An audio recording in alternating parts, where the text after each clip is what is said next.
No one tells you about this part. I knew the stereotype of the callous, unfeeling doctor, but I always said that will never be me. I know now that some form of that is protection.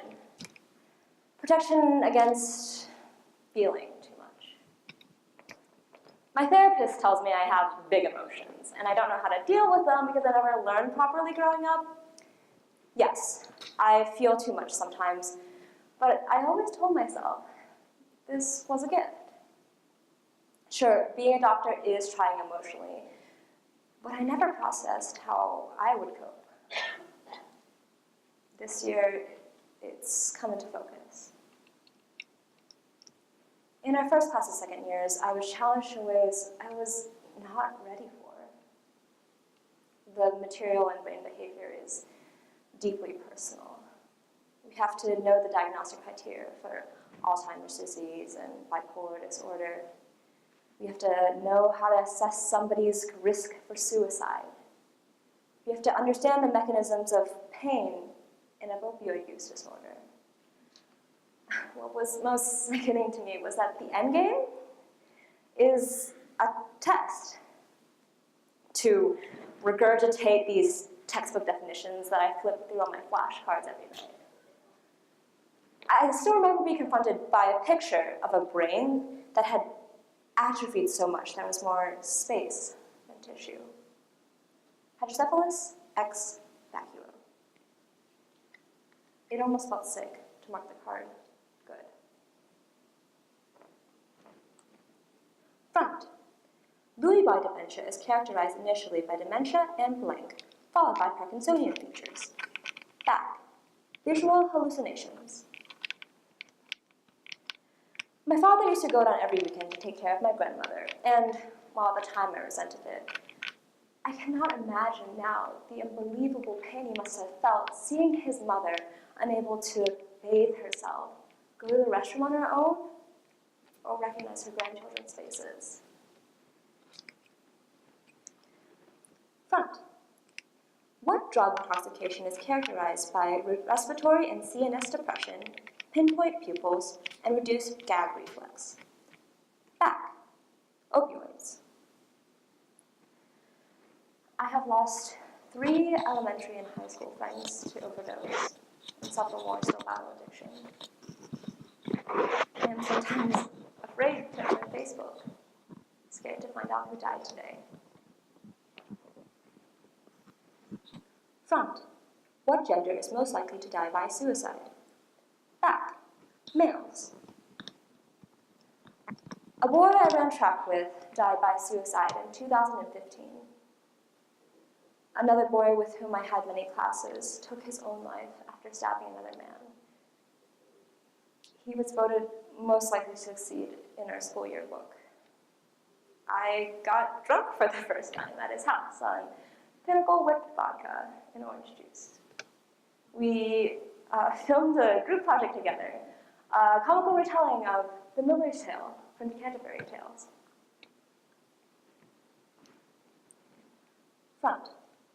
Blank is defined as excessive exercise, dieting, or binge eating / purging with a BMI of less than 18.5 kilograms per meter squared. Back. Anorexia nervosa.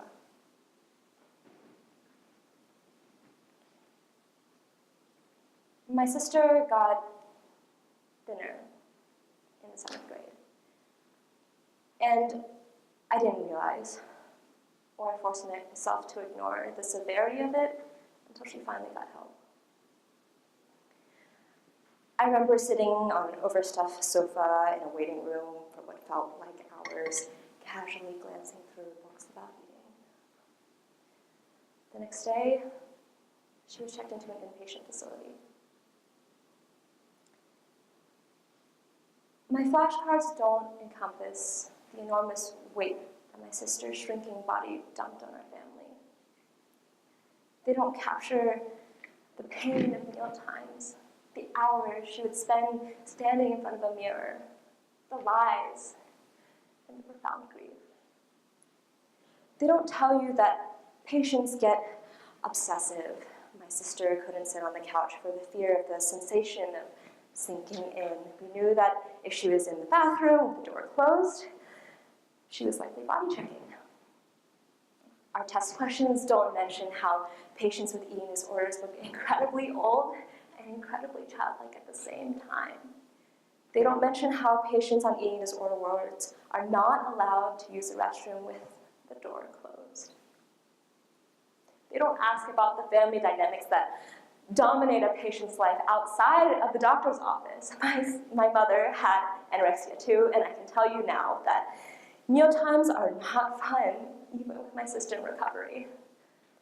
As a type A neurotic who craves control, the power of these outside forces honestly terrifies me.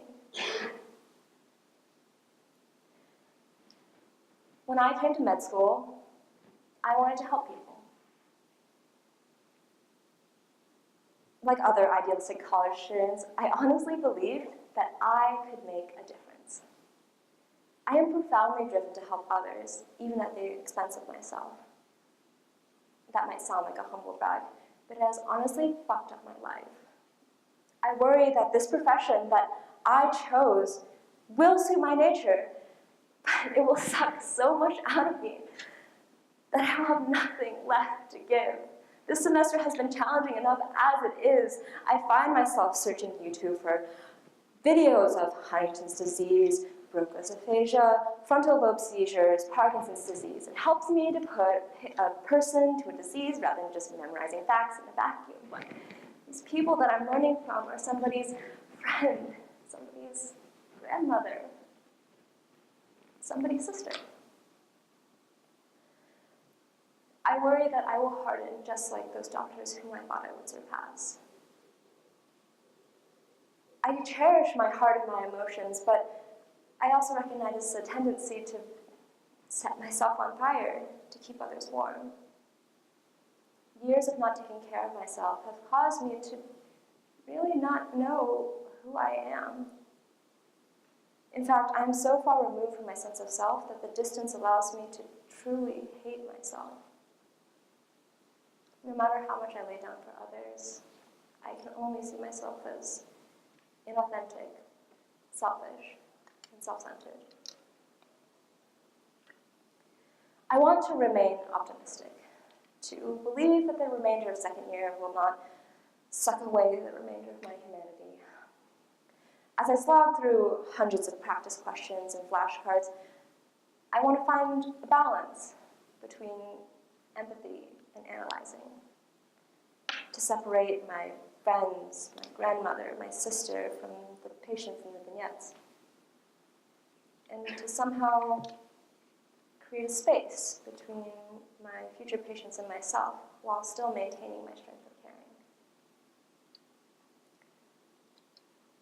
I don't want this monologue to be wholly depressing, so I'm going to end on a positive note. I am petrified of the future, but I am still going to challenge myself to find little moments, little spaces for optimism and love and light. Medicine, through bearing witness to pain and suffering, can cast a shroud on this world, but I can still feel drawn to this path, if only for the little evanescent moments of joy and feeling like my care matters. For, in the words of the poet Maggie Smith, this world has good bones. We can make it beautiful.